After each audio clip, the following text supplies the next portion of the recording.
মানুষের দুর্ভাগ্য মূলত এটাই, সে নিজের দুঃখ যাকে বলবে সেই দুঃখ দেয়, যাকে বলবে তার খুব কষ্ট হচ্ছে সেই মানুষটাই কষ্ট দিয়ে দিব্যি ভালো থাকে।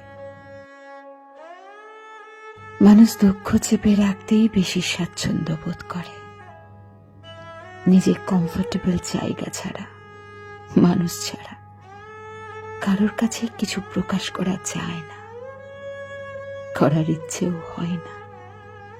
আর আর সেই জায়গায় মানুষের যখন বিন্দু মাত্র গুরুত্ব থাকে না, সেখানে মানুষ নিজেকে অসহায় ভাবে।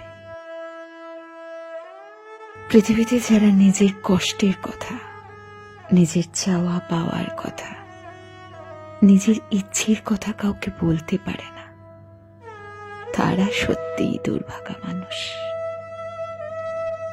আমরা বাইরে থেকে মানুষটাকে দেখে ভাবি মানুষটা গম্ভীর, আসলে আসলে সেই মানুষটাই বলতে চায়, খুব করে বলতে চায়।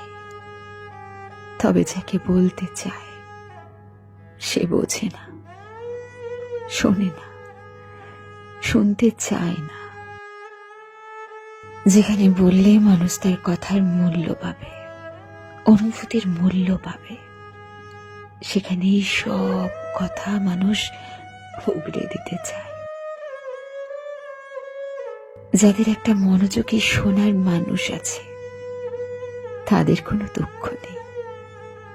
পৃথিবীতে দুঃখিত তারাই যাদের যাদের মানুষ আছে, তবে শোনার মতো ধৈর্য কিংবা সময় নেই, যারা উদাসীন, অনাগ্রহী, এমনকি যারা দুঃখ দিতে ভালোবাসে। মানুষের দুর্ভাগ্য এটাই, নিজের কষ্ট যাকে বলবে সেই কষ্টের কারণ হয়ে দাঁড়ায়।